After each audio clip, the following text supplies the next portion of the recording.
사랑과 은혜가 충만하신 하나님 아버지, 이 시간에 우리 사랑하는 귀한 믿음의 종들이 주님의 음성을 듣고자 이 자리에 모였나이다. 부족한 종이 주의 말씀 들고 이 자리에 섰습니다. 저의 심령과 입술과 온몸을 내어놓아 드리오니 이 시간 성령께서 주장하시고 이끌어 주옵소서. 예수의 이름으로 기도드리옵나이다. 아멘. 할렐루야. 정말 죄송합니다. 제가 오늘 본문을 15장, 요한복음 15장 5절을 준비해 왔고 또 이렇게 설교를 준비해 왔는데요. 아까 앞에 와서 기도하는데 제 마음에 다른 마음을 좀 주었어요. 저도 이제 사역을 30년 넘게 했는데요. 설교하다 보면 단위에 와서 다른 메시지를 줄 때가 있지 않습니까? 제 마음에 주어진 감동은, 야 총아, 지금 오늘 이 자리에 설교를 듣는 우리 대상이 300용사라고 기도해야 하는 300용사인데 일반 설교 해가지고 되겠냐. 기도의 제목을 주는 것이 네가 해야 될 일이 아니겠는가 생각이 들어서 본문을 좀 바꿨습니다. 양해 부탁드리고요. 제가 본문 읽어드리겠습니다. 사사기 2장 10절 말씀을 제가 한 절 말씀만 읽겠습니다. 시간관계상. 사사기 2장 10절 말씀입니다. 잘 아시는 말씀입니다. 그 세대의 사람도 다 그 조상들에게로 돌아갔고 그 후에 일어난 다른 세대는 여호와를 알지 못하며 여호와께서 이스라엘을 위하여 행하신 일도 알지 못하였더라. 잘 아시는 것처럼 여호수아와 그 세대가 위대하게 쓰임받았습니다.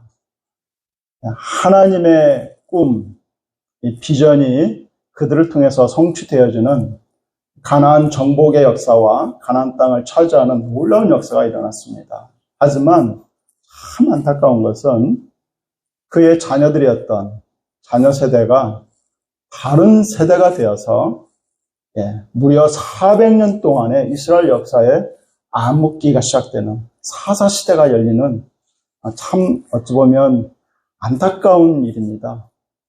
오늘날 시대가 정말 우리 이 자리에 계시는 우리 1세대 부모 세대님들을 통해서 정말 우리 한국교회 역사에 아주 위대한 부흥의 역사, 또 선교의 역사가 강력하게 일어났습니다. 선교 강국입니다. 통계상으로는 미국 선교사님들이 데이터상으로는 1위지만 제가 볼 때는 그렇지 않아요. 그건 데이터상이고 실제로 미국 시민권을 가진 우리 한인 선교사들 굉장히 많습니다. 그분들이 미국 선교사로 데이터상으로는 포함될 뿐이지 실제 우리 한국 선교사님이세요. 그렇게 생각하시면 정말 우리 한국교회 또 우리 한민족 우리 선교사님들이 얼마나 정말 귀하게 쓰임받고 있는가. 그런데 제가 다음 세대 사역을 하고 있는데요. 제가 50이 좀 넘어서 하나님이 주시는 분명한 메시지가 있어서 제가 모든 걸 내려놓고 제 남은 인생 하나님, 그러면 제가 다음 세대를 위해서 제 남은 인생을 드리겠습니다. 결단하고 제가 다음 세대 사역을 하고 있는데요. 다음 세대를 바라보면 지금 다른 세대가 되어져 가고 있는 굉장히 심각한 위기에 저희가 처해 있습니다. 오늘 기도의 용사들이시니까 기도하시는 우리 선배 우리 동역자님들한테 정말 우리 다음 세대가 얼마나 심각하게 다른 세대가 되어가고 있는가 정말 기도의 제목을 드리고 싶고요. 또 제가 지금 미국에서 24년째 전 뉴욕에서 사역을 하고 있는데요. 우리 한국교회에 첫 출발에 정말 귀하게 쓰임받았던 수많은 선교사님들이 미국 선교사님들이었잖아요. 그렇지만 그 미국 교회가 이제는 무너져서 정말 다시 한번 부흥이 필요한 아주 심각한 위기의 상황에 놓여 있습니다. 그 미국 교회 상황을 좀 소개하고 싶고 기도의 제목을 좀 드리고 싶어요. 더불어서 저는 이제 바깥에서 활동을 하다 보니까요, 우리 한민족을 향한 하나님의 뜻, 하나님의 계획, 하나님의 어떤 꿈을 보게 되었습니다. 아픔의 역사였고 눈물의 역사지만 우리 코리안 디아스포라, 디아스포라란 말은 이민자들이잖아요.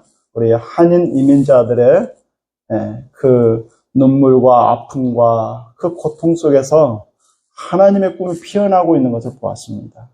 그 하나님의 꿈, 하나님의 비전을 소개하고 싶습니다. 잠깐 제 소개를 하면 저는 86년도 고등학교 3학년 때 처음 하나님을 만났습니다. 죽을 것 같은 상황 속에서 처음으로, 제가 미션 스쿨 다녔지만 교회 생활 안 했습니다. 근데 죽을 것 같은 상황 속에서 제가 학력고사 일주일 전에 하나님 앞에 처음으로 하나님 앞에 기도했습니다. 하나님, 저를 살리시든지 죽이시든지 마음대로 하세요 라고 하는 기도가 나왔어요. 그런데 그 기도가 끝나자마자 제가 하나님이 살아계시다는 것을 인정할 수밖에 없는 굉장히 큰 은혜가 제게 임했습니다. 그게 뭐냐면 말로 표현할 수 없는 평안함이 몰려왔어요. 정말 하나님 살아계시다는 걸 인정하고 제발로 교회를 나가기 시작했고, 그게 저의 첫 교회 생활 시작입니다. 그로부터 1년 후에 어느 기도의 자리에서요, 2시간 기도의 자리에서 저는 한쪽 구석에서 강한 성령의 어떤 그 임재하시며 강하게 성령께서 역사하셔서 정말 제가 죄인이라고 하는 사실을 너무나도 처절하게 깨달았고 회개하는 시간이 있었고, 예수님의 그 십자가의 사건이 정말 제 가슴에 너무 깊이 들어왔기 때문에 정말 그 주님의 은혜에 감사의 고백을 2시간 동안 했던 것 같아요. 그러고 나니까 세상이 달라 보이더라고요. 그래서 그때부터 하나님 앞에 기도했습니다. 하나님, 이제 제 꿈도 제 어떤 것도 다 내려놓게 되는데 하나님, 제 남은 인생은 어떻게 살면 좋겠습니까? 기도하기 시작했어요. 그랬을 때 하나님께서 저에게 종으로의 부르심이 있었습니다. 저는 전주 교대를 나왔습니다. 초등학교 교사가 되는 전주 교대를 나왔고, 제 아내도 같은 학번에 초등학교 교사 전주 교대를 졸업했는데요. 하나님의 종으로 서원하고 이제 하나님 저에게 주신 그 꿈이 있어서, 비전이 있어서 준비를 하고 있었습니다. 그렇게 해서 졸업하고 또 초등학교 교사로 저는 이제 의무적으로 복무를 해야 되기 때문에 딱 의무 기간만 저는 이제 3년 4개월 초등학교 교사로 제가 복무를 했는데요. 교사 생활하는 가운데 어느 날 성경을 연구하다가 하나님 앞에 쓰임받았던 하나님의 사람들의 공통점 하나를 아주 깊이 발견하게 되었어요. 그게 뭐냐면 다 광야학교 출신들이더라고요. 그래서 하나님 앞에 제가 그동안 가졌던 제 나름대로 어떤 계획들 다 내려놓고요, 하나님 앞에 기도하기 시작했습니다. 하나님, 그러면 저도 광야학교 입학시켜주세요. 그리고 어린 마음에, 그때가 제가 20대 초중반이었는데요. 어린 마음에 그러면 제가 40이 될 때까지 저를 광야학교에 입학시켜주세요. 기도대로 하나님 역사하시더라고요. 막 굴리기 시작하시는데, 끊임없이 저는 막 개척을 많이 했습니다. 선교단체에서도 그랬고, 교회에서도 그렇고, 개척을 많이 하게 하셨고, 조금 자리 잡아서 열매 따먹을 만하면 또 옮기시고, 또 옮기시고, 또 옮기시고. 정말 어쩌면 죽도록 고생했습니다. 네. 그러는 과정 속에서 제가 깨지는 시간이 참 많이 있었어요. 저는 뉴욕에서 24년 살았는데요. 뉴욕은 저한테는 광야학교였습니다. 네. 선교단체 캠퍼스 사역자로 만 7년 사역을 했고, 또 한인교회 담임 목사로 14년을 사역을 했는데요. 그러면서 정말 광야의 그 뜨거운 맛을 체험한 아주 좋은 시간이 되었습니다.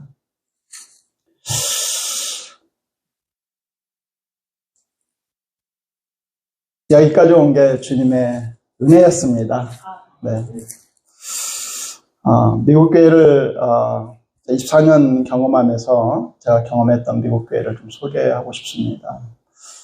제가 처음 미국에 이제 24년 전에 가서 한인교회, 제가 주중에는 캠퍼스 맨하탄에서 캠퍼스 사역을 했고요. 주말에는 이제 한인교회 제가 부교육자로 사역을 했는데요. 청년 담당. 제가 섬겼던 그 교회는 미국 교회를 빌려서 예배를 드리는 교회였습니다. 보통 한인교회들이 대부분 다 그렇습니다. 근데 그 미국 교회 제가 미국 교회 예배 드리는 모습을 보고 조금 충격을 받았어요. 교회 건물도 예배당도 참 좋습니다. 근데 예배 드리는 모습을 봤는데 할아버지, 할머니 9분 정도가 모이셨어요. 제가 볼 때는 평균 연령이 70이 넘으시겠더라고요. 그런 분들 9분이 예배 드리시면서 교회를 지키시는 걸 보았어요. 저는 충격을 많이 받았습니다.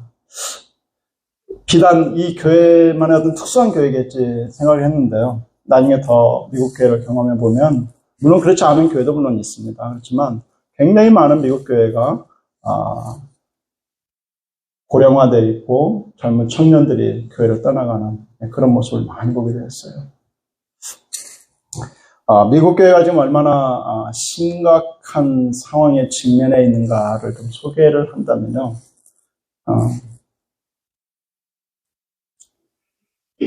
대표적인 예를 몇 가지만 좀 소개를 좀 하고자 합니다. 첫 번째는요, 목회자를 양성하는 신학교들이 지금 계속해서 문을 닫고 있어요.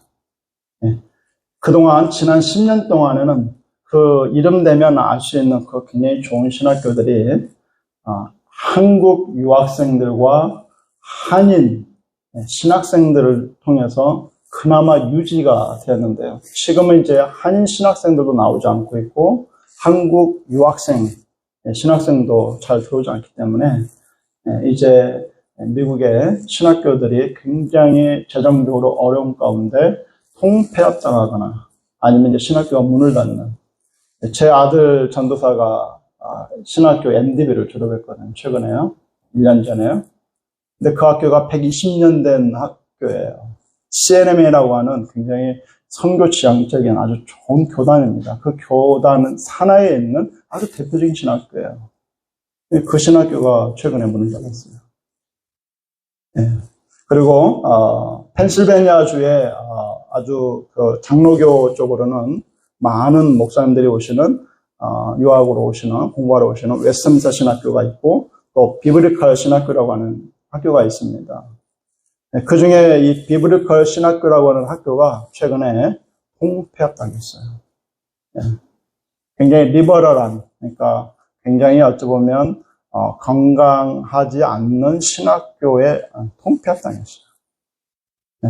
지금 이게 지금 저희 현실입니다. 그리고 여기 한국은 이제 장로교단이 워낙 큰 교단 역할을 하지만 미국은 좀 다릅니다. 오히려 감리교단이나 침례교단이 아주 큰 교단이에요. 그런데 그 감리교단의 UMC라고 하는 그 큰 감리교단에 지금 어떤 현상이 벌어지고 있냐면요. 목회자 한 사람이 2교회, 3교회, 심지어는 4교회를 섬기고 계세요. 그 목회자가 양성이 안 되니까 목회자가 없어서 한 목회자가 여러 교회를 순회하는 이런 일도 발생하고 있고요.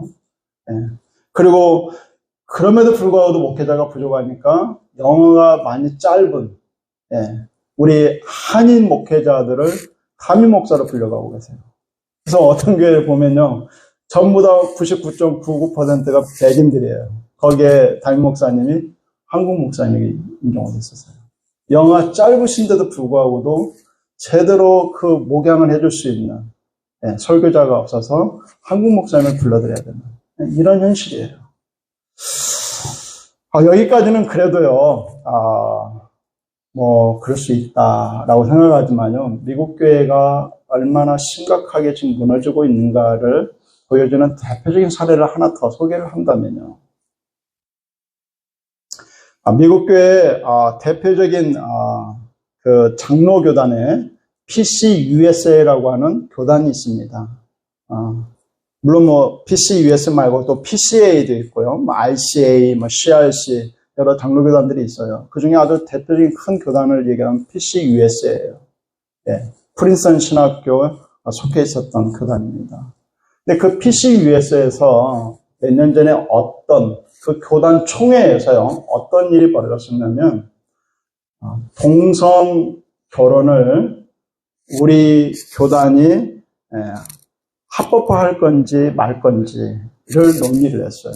여러분 생각해 보세요. 동성애, 동성결혼. 이것을 총회는 어떤 곳입니까? 목회자들이, 교회의 대표자들이 모인 곳이 노회고 또 노회의 대표자를 보내는 곳이 총회예요. 그 총대들이 모인 곳이거든요. 근데 그 총대들이 모인, 그러니까 목회자 중에 목회자라고 할 수 있는 그 총대들이 모인 자리에서 동성 결혼을 우리가 인정할 건지 말 건지, 받아들일 건지 말 건지를 논의를 했어요. 말도 안 되는 이야기죠. 근데 논의한 걸로 끝난 게 아니라 받아들였어요. 합법화시켰어요. 그리고 심지어는 어떤 일까지 벌어졌냐면 동성애자를 목사 안수를 줄 건지 말 건지 통과됐습니다. 동성애자를 목사 안수를 줘서 목회자가 쓰어져요. 목회자가 동성애자예요.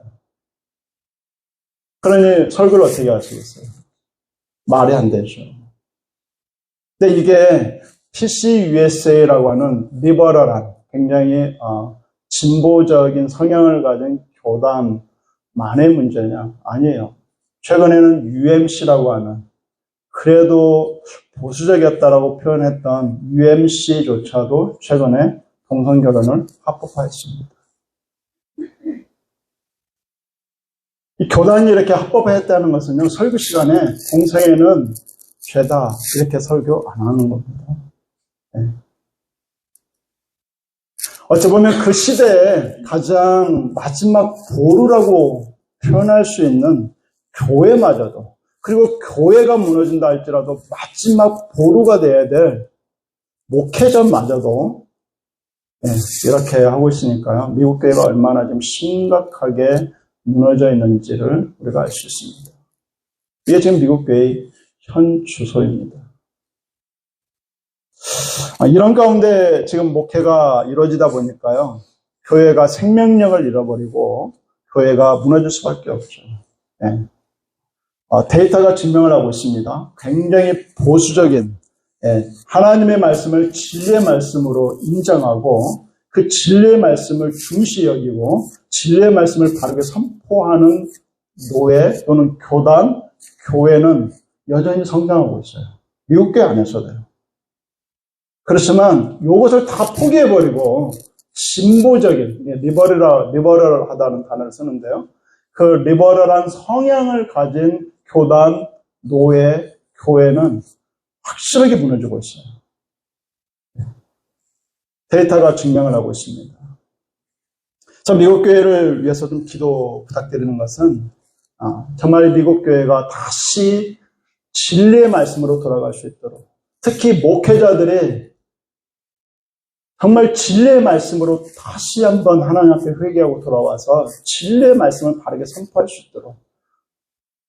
지금 미국 교회가요, 상당히 생각보다, 여러분 미국은 절대로 기독교 국가 아닙니다.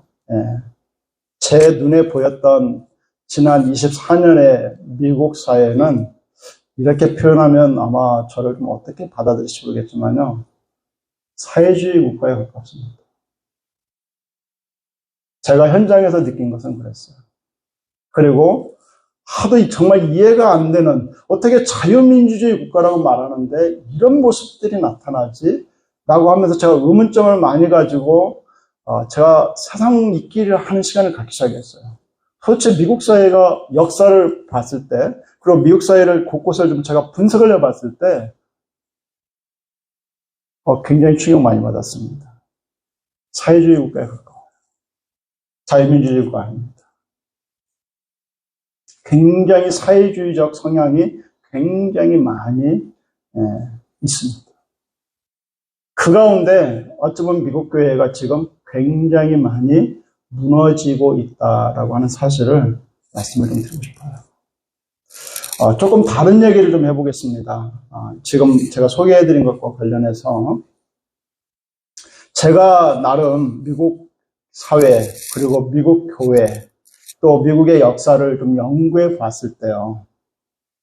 생각보다 미국 사회, 미국 교회, 미국 역사에 사회주의 이즘이요.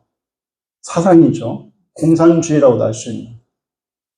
이 사회주의 사상, 공산주의 사상, 그리고 이 사회주의와 공산주의 이념에 깊이 물들은 사람들이 굉장히 많습니다. 특히 저는 이제 대학가에서 사역을 많이 했지 않습니까? 대학교 교수들은 거의 진보적이라고 할 수 있을 정도다. 그래서요, 우리 한인교회 실제 통계입니다. 벌써 10년 전, 이전 10년이 훨씬 더 된 통계인데요. 중고등학교 때까지 교회를 다녔던 아이들이 대학을 들어가게 되면 70%가 교회를 떠납니다. 그리고 그 아이들 중에 30%가 남았는데 그 아이들이 대학을 졸업할 쯤 되면 다시 20%가 교회를 떠나요. 10명이 졸업하면 1명 남는 게 실제 통계였어요. 여러 가지 원인이 있어요. 그렇지만 제가 볼 때는 그 중에 하나는 부모의 품을 떠나서 우리 자녀들이 대학에 들어가서 교수님들과의 만남이 굉장히 많이 있단 말이에요. 교육을 받는단 말이에요. 근데 그 교수님들이 굉장히 사회주의적 성향이 굉장히 강하기 때문에 리버럴한 반성경적인 이 사상을 가지고 가르치기 때문에 그 영향을 굉장히 많이 받아요. 네.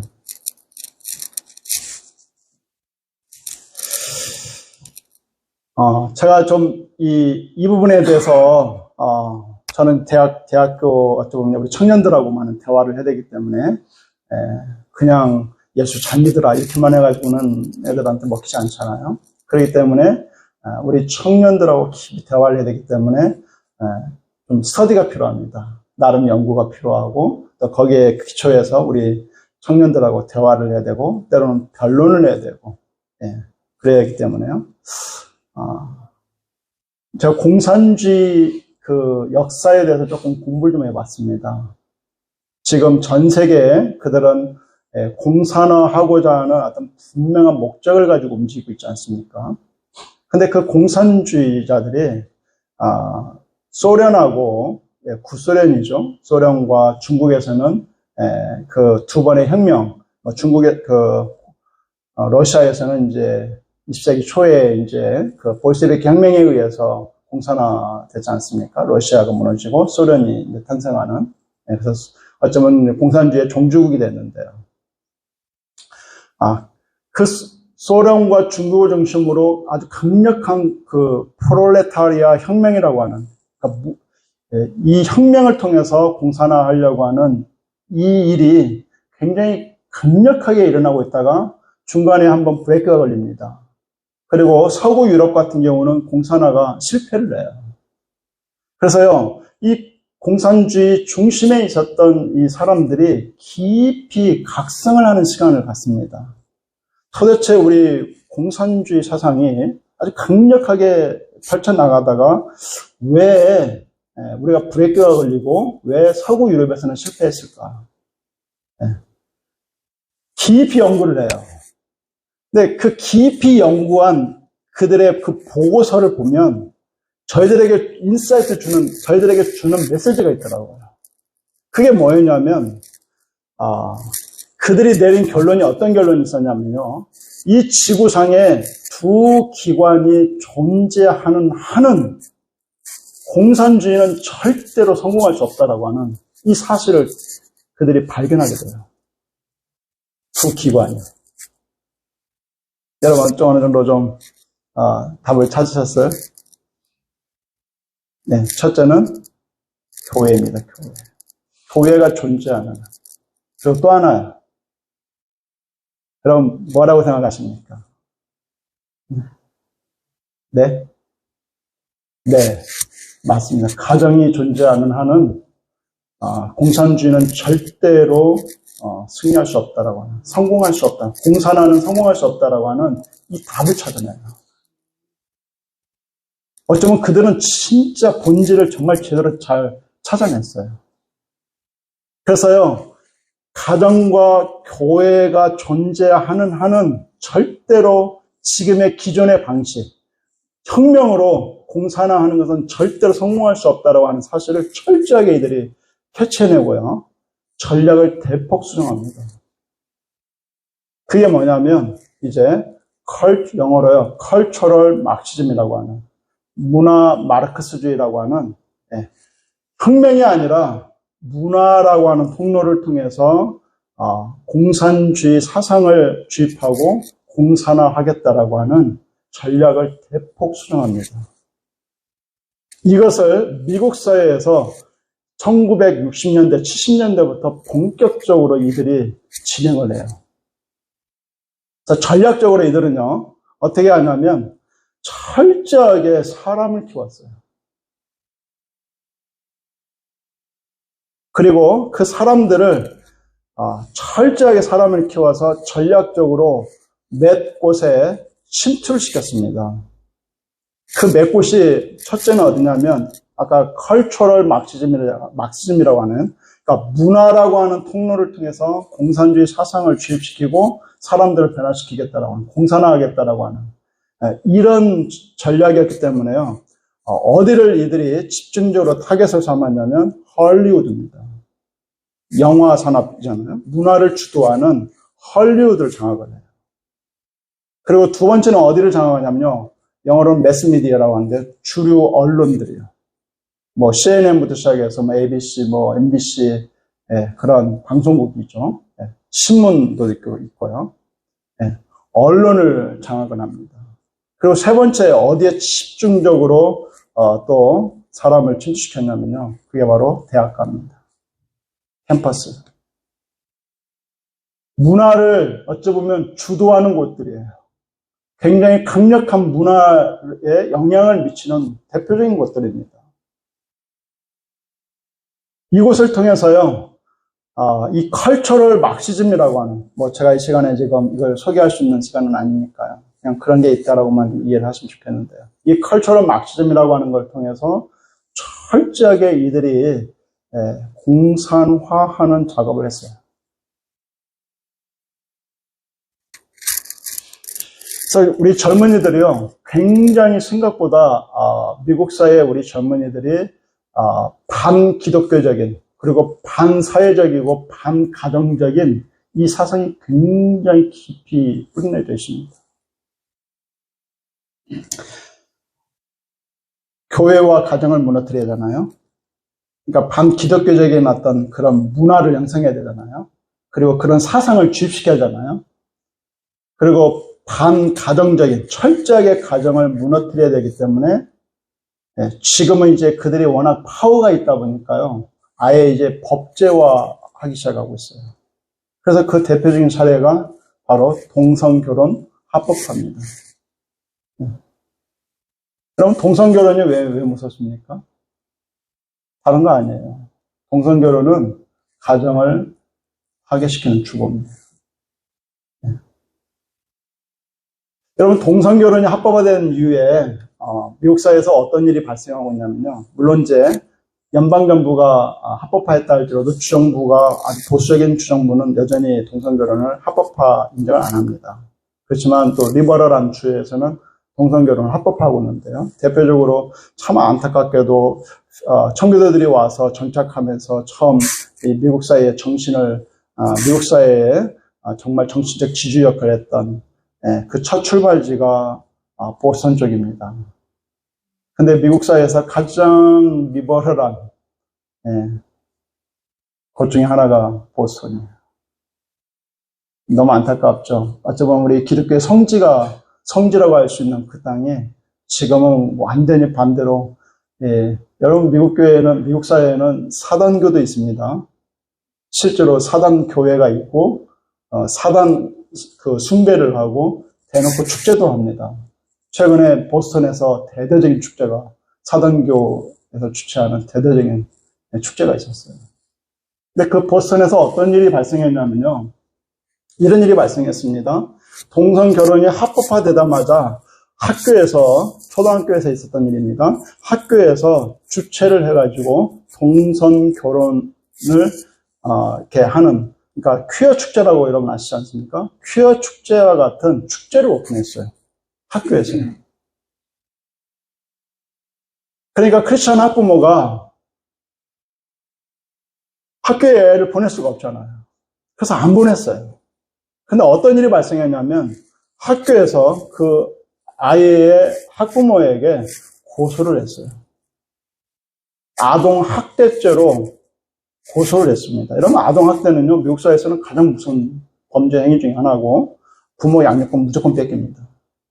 그래서 우리 한인분들이, 한국분들이 한국 정서로 잘못 미국 문화를 모르셔가지고, 미국에 이민 오셔가지고, 아이가 잘못했다고 체벌을 했는데, 그것이 신고가 들어가지고 양육권 뺏기는 사례들이 가끔씩 있어요. 네. 미국에서는 큰일 납니다. 아동학대에 들어가요. 체벌이요. 근데 그 아동학대죄래요. 그러니까 아이가 학교에 의무교육이잖아요. 고등학교 때까지는요. 아이가 학교에서 교육을 받을 권리가 있는데 부모가 자기의 잘못된 아주 이상한 사상과 철학을 가지고 부모가 아이에게 강제로 그 사상을 주입했고 그 아이가 교육을 받을 수 있는 권리를 빼앗았다라고 하는 이런 여러 가지 명목으로 아동학대죄로 고소를 했어요. 양육권 뺏길 뻔했습니다. 감사하게도 크리스천 변호사들이 연대해서 막을 섰어요. 그런 일들이 미국 사회에서만 벌어지고 있어요. 그럼 최근에 캘리포니아주에서는 어떤 일이 벌어지고 있냐면 법이 지금 통과될 그런 위기 가운데 놓였는데요. 한 사례를 또 극단적인 사례를 소개하면요. 지금 미국 사회에서는요, 문화적으로, 아까 컬처럴 막시즘이라는 말씀을 드렸잖아요. 문화적으로 어떤 일들을 계속 진행하고 있냐면, 그걸 주도하는 세력이 있어요. 가지고 계속 그걸 문화화하는데요. 그러니까 문화화한다는 것은 그냥 자연스럽게 이것이 하나의 우리 문화다라고 받아들이도록 하는 이런 전략이 있다는 거예요. 근데 그것 중에 지금 최근에는 젠더 문제였어요. 젠더라고 하는 것은 성입니다. 하나님이 우리에게 남자와 여자로 창조하셨잖아요. 근데 이 젠더 이슈는 뭐냐면요. 우리 자녀가 예를 들어서 초등학교 다니는 아이가 남자로 태어났는데요. 우리 아들이 예를 들어서요. 어느 날 나는 여자가 되고 싶어. 그러면 내가 여자라고 내가 생각을 하잖아요. 그리고 다른 사람한테도 나 이제 남자 아니야. 여자로 취급해줘. 그러면 부모부터 시작해서 모든 사람들이 여자로 취급해줘야 됩니다. 그리고 그 아이가 여자 화장실 들어가는 거 문제 안 돼요. 심지어 여자 목욕탕 들어가도 문제가 안 돼요. 말도 안 되죠. 이것을 그런 문화를 형성해 버려요. 예. 그래서 젠더 이슈가 있었고요. 그 다음에 지금 최근에는 또 어떤 이슈가 지금 문화화되고 있냐면요. 이슈화되고 있냐면 트랜스젠더요. 그러니까 한국말로 표현하면 성전환 수술하는 거예요. 지금은 우리 아이가요. 아까 아들 얘기를 했는데요. 아들이 초등학교 다니는 만약 아들이 나는 이제 여자가 되고 싶어. 근데 그냥 여자로 내가 생각하고 사는 정도에서 내가 만족하지 않고 생물학적으로 내가 성전환 수술을 해가지고 여자가 되고 싶어. 그럼 그게 가능합니다. 그리고 어마어마한 수술비가 들어가는데 수술비까지도 보조받는 이게 너무 잘 돼 있어요. 그리고 여기에 지금 문제가 되는 걸림돌이 되는 게 누구냐면요. 부모지 않습니까? 어떤 부모가 자기 아들이 여자로 성전환 수술하는데 찬성하는 부모가 어디 있겠어요? 근데요, 캘리포니아 주의회에서 어떤 법안이 지금 상정돼가지고 계속 지금 실행위 중에 지금 통과될 위기 가운데 처하고 있냐면요. 그 법안이 어떤 내용이냐면 이 법안이에요. 부모가 반대를 하잖아요. 100% 부모들은 반대할 거 아니에요. 근데 그 부모가 반대할 수 없도록 입을 다물게 하는 법안이 지금 통과 위기에 있어요. 가지고 그 법안의 내용은 아주 부드럽게 내용은 얘기했지만 결론은 그겁니다. 만약에 네가 부모라고 해서 네 자식이 남자인데 여자로 성전환 수술하는 것을 반대하잖아. 그럼 너 양육권 뺏길 각오해. 이 내용이에요.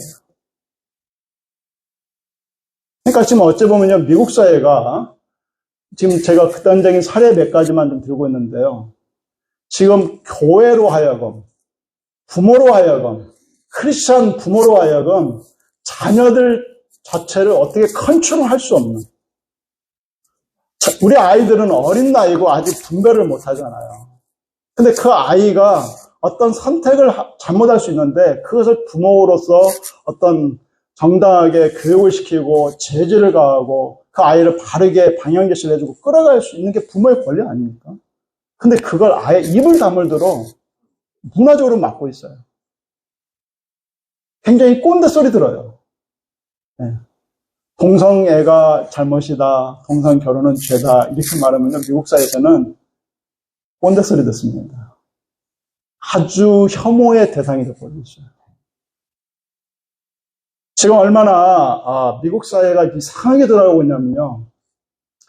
미국 사회가 기독교 국가라는 단어를 그런 말을 들을 정도의 역할을 했던 대표적인 대상들이 백인이고요. 그리고 남자고 그 다음에 중산층이고 거기에 크리스천이에요. 미국의 어떤 기독교 정신과 기독교 국가로서의 역할을 했던 아주 중요한 대상이에요. 근데요, 어떤 현상이 나타나고 있냐면 미국 사회에서 가장 혐오의 대상 하면요, 여자보다는 남자가 혐오의 대상이고요. 그 다음에 인종으로는 백인이에요. 그리고 상류층, 중류층, 하류층 중에서는 중산층. 그리고 종교적으로는 기독교인이에요. 어쩌면 미국의 가장 중심에서 미국을 그나마 지금까지 버티고 있는, 미국이 지금 미국되게 한 가장 중심에 있는 그 세력을 가장 혐오의 대상으로 지금 만들어 놓고 있습니다. 가지고 혐오해요, 실제로요. 이런 일들이 지금 미국 사회에서 발생하고 있어요. 현재 지금 이게 여러분 미국의 현 추세입니다. 그러니까 이런 문화 속에서 우리 아이들이 지금 자라고 있다라고 하는 사실입니다. 제가 다음 세대 사역을 하면서 참 안타까운 것은요, 우리 부모 세대가요 너무 착하세요. 그러니까 다르게 표현하면요 너무 모르세요. 우리 아이들이 지금 어떤 상황, 어떤 환경 속에서 우리 아이들이 교육받고 있고 자라고 있고 성장하고 있는지를 전혀 모르십니다. 저도 목회자지만요, 제 주변에 수많은 목회자들, 뉴욕에도 우리 목회자들 정말 많습니다. 목회자들과 교류를 많이 하다 보면요, 그분들의 기도 제목을 이제 알잖아요. 자녀 문제 때문에 고생하시는 분들, 마음고생, 소갈이 하시는 분들 정말 많습니다. 제가 지금 한국에 와서 한때 청년 시절에 선교단체에서 같이 훈련받았던 그분들과 교류를 좀 많이 해봐요. 지금 그분들의 자녀가 다 대학생 아니면 대학을 졸업한 청년들입니다. 제가 이번에 와서 마음이 참 많이 아팠어요. 너무나도 많은 우리 동료들이 정말 하나님의 사람들이었고 지금도 열심히 하나님 앞에 살기를 소원하고 자녀들을 정말 믿음으로 키우기를 그렇게 소원하시는 분들인데 가정마다 자녀들 때문에 소갈이 하는 걸 정말 많이 봤어요. 제가 내린 나름 결론은요, 저는 그분들한테 그렇게 말씀을 드렸고 지금도 외치고 싶은 게 뭐냐면 여러분은 잘못 아닙니다. 여러분이 잘못 신앙생활에서도 아니고 여러분이 자녀들을 잘못 키워서도 아니고 여러분의 자녀가 잘못돼서도 아니고 이건 시대적인 문제입니다. 제가 보면요 부모님들이요 지금의 자녀 문제 해결 못하세요. 제가 보는 지금의 시대, 제가 보는 현재 우리 교육계, 그리고 제가 보는 현재 우리 교회 형편들, 그리고 제가 보는 지금의 우리의 현실을 생각하면 부모님이 우리 자녀의 지금 이 문제 해결 못합니다. 앞이 안 보여요. 답이 있다라고 한다면요, 하나님의 은혜밖에 없고요. 또 다른 답이 하나 있다면 하나님의 은혜 가운데서 우리 믿는 자들이 지금은 연대해야 돼요. 지금 내 자식, 네 자식 따질 때도 아니고 내 교회, 네 교회 따질 때도 아니고요. 정말 우리의 자녀들이요, 쓰나미급의 세속화의 물결이 쓰나미급으로 몰려오고 있습니다. 지금 이 자리에 계시는 지금 어르신 세대 때는요, 정말 순수하게 다루셨어요.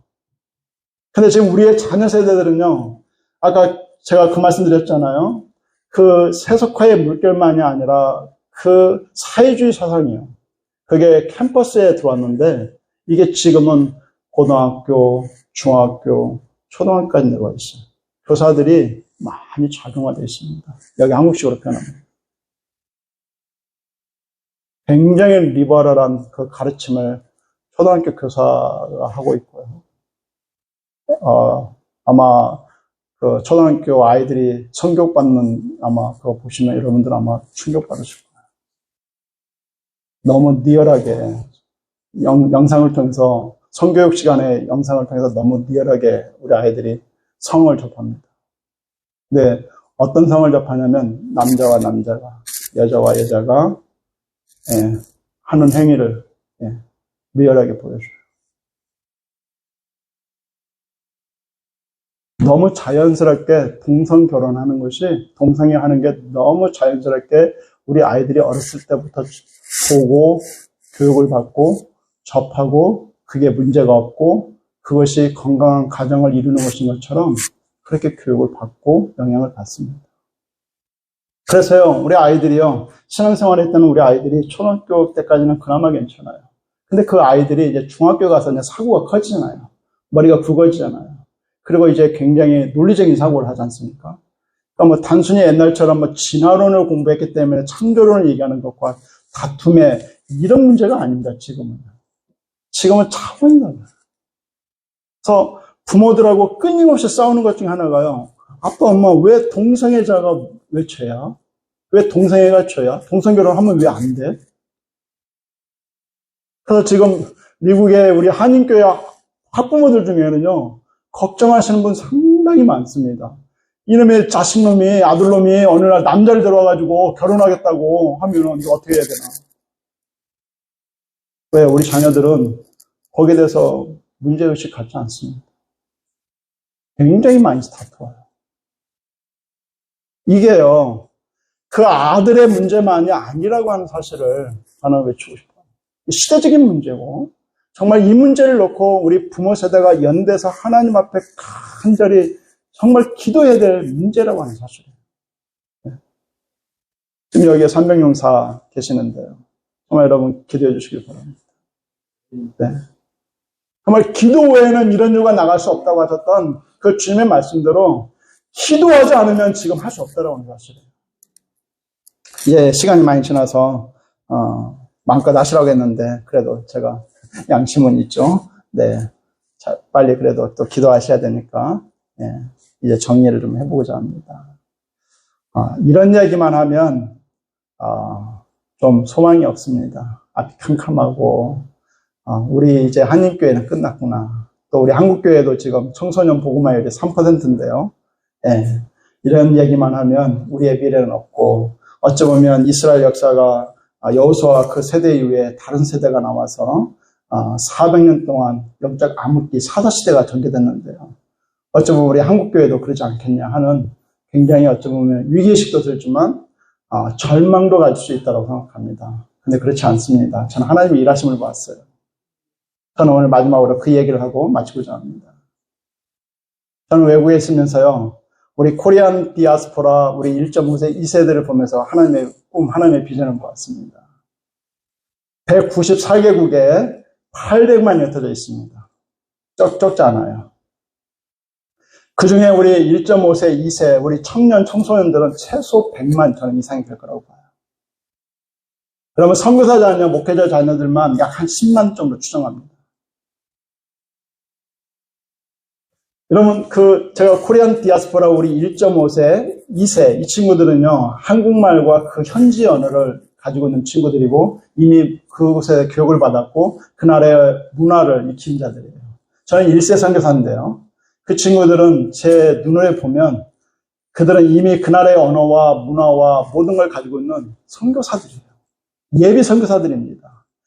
그들이 제대로 예수님만 만나면, 그리고 그들이 제대로 예수님 만나고 훈련만 되어준다면 우리 1세 선교사하고는 비교할 수 없는 너무나 귀한 자들이에요. 이미 하나님께서는 그들을 준비하고 계시다는 것입니다. 그러면 AD 1세기에 하나님께서 강력한 세계 선교 역사를 이루시기 위해서 두 가지를 준비하셨습니다. 하나는 로마 제국을 통해서 도르망을 통했어요. 그래서 복음이 급속도로 전파될 수 있었고요. 또 하나는 뭐냐면 아픔의 역사지만 이스라엘이 망함으로 말미암아 이스라엘의 동서와 남북 각지에 흩어져 있어요. 근데 그들은 여전히 구약의 성경을 가지고 있었고 신앙을 지키면서 그들의 문화를 지키면서 현재 철저하게 생존하기 위해서 현지화했습니다. 그렇기 때문에 사도 바울은 전략적으로 코리아 주이시 디아스포라를 통해서 세계 선교에 강력하게 역사가 이루어진 걸 볼 수가 있었어요. 여러분 마찬가지입니다. 마지막 시대에 어찌 보면 우리 코리안 디아스포라 이민자들이요. 이들의 삶을 보면 진짜 사탕수수 받아서 노예처럼 살았습니다. 정말 비참하게 살았습니다. 역사를 연구해 보면요. 여전히 아픔이 있고요. 눈물이 있고 고통이 있어요. 그렇지만 하나님께서는 이미 그들을 통해서 꽃을 피우시기 위해서 놀라운 준비를 하고 계시다는 사실입니다. 더불어서요, 저는 우리 한민족을 보면서 더 큰 비전을 보았습니다. 그게 뭐였냐면 우리 한민족은 전 세계에서 그 수많은 민족 중에요. 유일하다 싶을 정도의 아주 독특한 것을 가지고 있습니다. 그게 뭐냐면요. 우리 한민족은 세 개의 교회를 동시에 가지고 있는, 그러니까 선교학적 관점에서 보면 마지막 시대에 하나님께서 위대하게 마치 AD 1세기에 주이시 디아스포라를 쓰셨던 것처럼 저는 마지막 말세 시대에 한민족을 쓰실 거라고 확신합니다. 왜 그러냐면요. 우리 한민족 같은 민족이 없기 때문에 그렇습니다. 그 대표적인 예를 조금만 소개를 한다면 우리 한민족은요. 세 개의 교회를 가지고 있는데 첫 번째는 한국교회입니다. 한국교회는 아주 고급 인력과 재력을 가진 한국교회예요. 선교 역사에 고급 인력, 재력 정말 중요합니다. 두 번째로요. 우리 한민족은요. 북한 교회를 가지고 있습니다. 여기서는 어떠신지 모르겠지만 이제 미국에서는 북한 사회 가신 분들 많이 접하게 돼요. 네, 북한에도 여전히 정말 지하교회에서 목숨을 걸고 신앙생활하는 성도들이 생각보다 많습니다. 복음이 지금 서진하는 데 있어서 지금 걸려 있습니다. 공산권에 의해서, 힌두권에 의해서, 또 불교권에 의해서, 이슬람권에 의해서 지금 서진을 못하고 지금 걸려 있어요. 근데 그 막힌 곳을 강력하게 뚫고 들어갈 수 있는, 돌파할 수 있는 창끝이라는 표현을 쓰는데요. 그렇게 할 수 있는 마지막 시대 하나님 누구를 쓰실까? 제가 볼 때는 북한교회예요. 네. 70년 동안 목숨을 걸어야만이 신앙을 지킬 수 있는 그 신앙을 가진 사람들이기 때문에요. 그들이 만약에 문이 열려서 선교사로 이들이 쓰임받는다면 저는 강력한 특수부대처럼 쓰임받을 거라는 확신합니다. 마지막 한 교회가 있죠. 그게 194국에 흩어져 있는 우리 한인교회입니다. 이미 현지화되어 있고요. 네. 지금은 안타깝게도요. 통일이 되어 있지 않기 때문에 한국교회, 북한교회, 한인교회가 따로 놀고 있습니다. 그런데 머지않아 통일이 저는 이루어질 거라고 확신하고요. 통일이 이루어지면 이 세 교회가 하나가 되었을 때 이런 교회를 가진 민족은 없습니다. 네. 우리 민족은 이런 교회를 가지고 있어요. 저는 마지막 시대에 분명히 하나님께서 우리 한민족을 통해서 강력한 세계 역사를 이루실 거라고 확신합니다. 그리고 그 일의 주인공들은 우리 부모 세대가 아닌 우리의 자녀 세대들이 그 주인공이 될 거라고 저는 확신합니다. 그래서 우리의 자녀 세대들이 이런 하나님의 꿈을 그들이 갖고 그들이 준비되어지고 그들이 연대되어져서 하나님의 선교 역사에 강력한 세계 선교 역사에 그들이 쓰임받는다면 꿈을 꾸고 준비하고 쓰임받는다면 그들을 통해서 강력한 세계 선교 역사는 이루어질 거라고 믿습니다. 여러분 이 일에 사단도 어찌 보면 알고요. 우리 민족을 무너뜨리려고 하는 끊임없는 공격이 저는 있을 거라고 생각합니다. 어찌 보면 한국교회를 무너뜨리고 북한교회를 무너뜨리고 또 우리 한인교회를 무너뜨리기 위해서 어찌 보면 이 한반도에서 어찌 보면 전쟁을 일으키려고 별 발악을 할 수도 있다고 봐요. 왜요? 이런 꿈을 막아야 되니까요. 그리고 우리의 자녀들을 어떻게 하든지 우리에게서 뺏어가려고 수없이 많은 공격들이 있을 거라고 확신합니다. 그 가운데 우리 자녀들이 무너지고 있고 우리 교회들이 어려움을 겪고 있는 건 사실입니다. 하지만 이 상황 가운데서도 주님은 여전히 당신의 꿈을, 당신의 비전을 이루어가실 거라고 저는 믿습니다. 기도하겠습니다. 하나님 아버지, 당신은 여전히 살아 역사하십니다. AD 1세기에 그 절망 가운데서도 주님은 하나님 나라의 꿈을 포기하지 아니하시고 이 땅에 독생자 예수 그리스도를 보내셨고 예수님께서 십자가에 죽임 당하심으로 그 하나님 나라의 역사가 실패한 것처럼 보였지만 3일 만에 부활 승리하심으로 말미암아 놀라운 승리의 역사를 이루셨습니다. 그리고 로마 제국과의 무려 300년에 걸치는 그 핍박 가운데서도 아버지 하나님 교회가 무너질 것처럼 보였지만 오히려 교회는 승리하였습니다. 로마 제국을 무너뜨리고 강력한 세계 선교 역사가 이루어진 것을 보았습니다. 아버지 하나님 마지막 시대에 아버지 하나님 우리의 현실을 바라보면 미래가 보이지 않고 절망 그 자체인 것처럼 보입니다. 하지만 여전히 지금도 하나님은 살아 역사하시고 여전히 하나님의 꿈은 살아 역사하시고 계시고 여전히 하나님의 그 은혜의 역사는 반드시 우리 한